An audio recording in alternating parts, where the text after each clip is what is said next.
Zato smo mi pripravili en takli poziv volivkam in volivcem, državljankam in državljanom Republike Slovenije, je kratko in bomo celoti to prebrali. Civilna družba Slovenije za pravično mejo z Republiko Hrvaško ugotavlja, da je slovensko politično vodstvo od leta 1990 dalje v odnosi z Republiko Hrvaško sprejemalo napačne odločitve in hude opustitve. Bavšer je na televiziji priznal, da je bil njegov umik iz Kandanije na desni breg Dragonje napaka. Pred 3 tedni je priznal javno in zato ga držimo.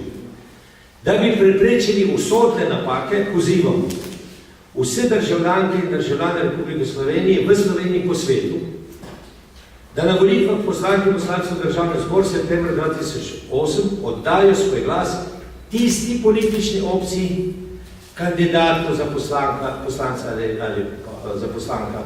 ali poslanko, ki se s podpisom zavezuje, da se pri določenju državne meje z Republiko Hrvaško nihče v imenu Republike Slovenije nima pravice z nikomor pogajati, niti ne more biti predmet morebitne arbitraže ali odločene pred mednarodnim sodiščem ozemlje, ki je bilo na dan osamosvojitve 25.6.1991 slovensko. Od celovitosti Piranskega zaliva, ki so notranje vode Republike Slovenije, kaj je to pravno notranje vode, bo razložil, če bo ga zanimalo, in o prostem, neposrednem izhodu iz teritorialnih voda Republike Slovenije mednarodne vode. Da so podlaga za pravično državno mejo mednarodno pravo, splošno načelo. Načelo pravičnosti, zakaj? Če bo odločalo o pravični meji, Haško sodišče, samo na podlagi konvencije mednarodnega prava pravo morja in Piranski zaliv izgubljeno. To lahko reči. Ker imajo konzervativne kriterije, ker določijo po načelu ekvidistance, ne pa po načelu sožitja, tako imenovani legalitetnem načelu. Zato mora biti obvezno predmet kakršenkoli dogovor s Hrvaško načelo pravičnosti. In še ena stvar bi mi radi, da podpiše vodoči poslance in poslanke, ter zgodovinski hrvaški dolg do ozemljske celovitosti habitasa slovenskega naroda. Poglejte.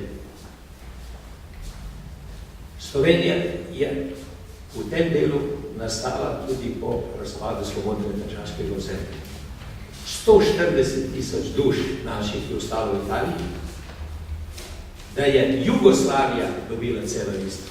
Jugoslavija, Hrvaška. To mora biti predmet arbitraže, predmet tehtanja sodišča. Če pa sodišče nima pravnega okvirja, torej zgodovinske in druge okolišče, ne more tehtati. In če je sodnik še tako naklonjen pravičnosti, ne more tega narediti. Zato se mi bojimo, kaj je vlada na hitro v četrtek sprejela kot izhodišče. Poglejte, za nas vse je bilo veliko presenečenje, dejski dogovor na vratno nos Haag je rešitev. Veliko presenečenje. Ker ni čas, niso pogoji na Hrvaškem, ker je še vedno v vojni psihozi. Hrvaška še ni poslovno sposobna za mednarodne spore reševati, ker ima svoje heroje pred mednarodnim sodiščem za vojne hudenece. Hrvaška ni poslovno pravilno sposobna, če njen predsednik v slovenskem klubu v Zagrebu reče, da Slovenija ima enega čudaka, ki ga posluša pri njegovih izhodiščih za določene meje. Ni sposoben, ker za poslovne odnose moraš biti poslovno sposoben, Hrvaška ni sposobna, žal. In zato mora Slovenija vzpostaviti stanje 26 in čakati poslovno sposobnost nedozorele sosede. Potem se pogovarjamo o pravični meji, ki je v Istri samo in izključno mirna meja na Mirni. To je izhodišče, potem je pa možnost dogovarjanja.